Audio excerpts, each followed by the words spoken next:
धुळे जिल्ह्यातील गुन्हेगारी आणि गुंडगिरीवर अंकुश मिळवा। धुळे शहरातील सुज्ञ नागरिकांचे जिल्हा पोलीस अधीक्षक श्रीकांत हिवरे यांना निवेदन। शहरातील सुज्ञ नागरिकांतर्फे धुळे जिल्हा पोलीस अधीक्षक श्रीकांत हिवरे यांना दिनांक मे 26 रोजी निवेदन देण्यात आले आहेत। धुळेकर नागरिकांना शांततेचे जीवन जगण्याची अपेक्षा आहे, परंतु धुळे जिल्हा अनेक बाबतीत संपूर्ण महाराष्ट्रात खूप प्रसिद्ध होत आहे।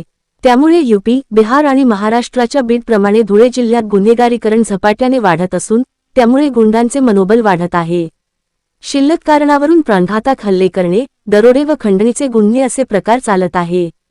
तसेच यातील बरेच गुन्हेगार हे पोलिसांमध्ये शांतता कमिटीच्या बैठकींना उपस्थित असतात।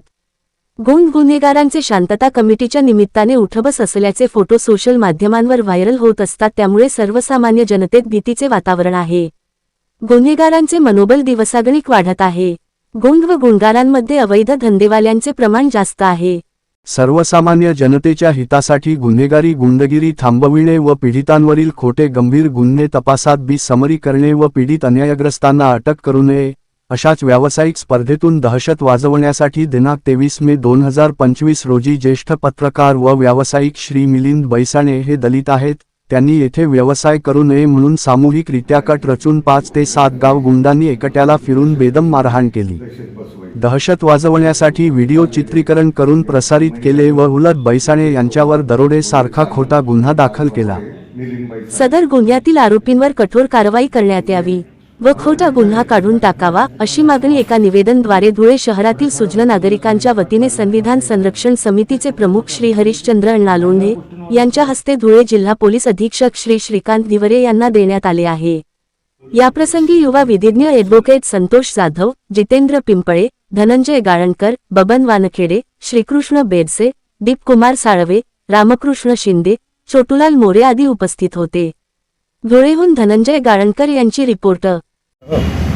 जिल्ह्यात गुन्हेगारी गुंडगिरी लोकांचं थैमान चाललेलं आहे की क्षुल्लक कारणावरनं थोडाही गाडीचा कट लागला की व्यवसायामध्ये शेजारी असला किंवा काही दुसरं कारण असलं, क्षुल्लक कारणावरनं 5-7 लोकांच्या गँगने त्या संबंधित व्यक्तीला जबर मारहाण करायची, प्राणघातक हल्ला करायचा आणि त्याच्याच विरोधात दरोड्यासारखे खंडणीसारखे गंभीर गुन्हे दाखल करायचे असा आणि हा प्रकार चाललेला आहे। मारझोड करताना त्याची व्हिडिओ क्लिप बनवायची, ती सगळीकडे स्वतःहून व्हायरल करायची की जेणेकरून आमची कशी दहशत आहे, आमचं काहीच होत नाही असा दाखवण्याचा ह्या गुन्हेगारी आणि गुंडगिरी स्वरूपाच्या लोकांचा प्रयत्न आहे।